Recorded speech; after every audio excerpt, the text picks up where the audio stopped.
اگر بر بالای تو به اندازه کوی که از کوههای یمن است دین بر بالای تو باشه، اگر تو این کلمات را بخوانی اداه الله عنک، الله رب العزت و الجلال قرض تو را خلاص میگردن. من همیشه در درس ها میگم که این اخلاص کار داره، نیت صادق کار داره، نیت راست کار داره، یقین و باور کار داره.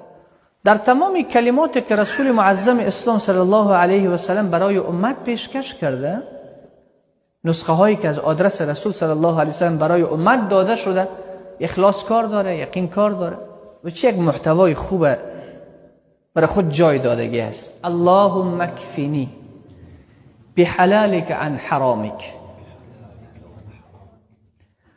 واغننی بفضلک عمن سواک. این مقدر است.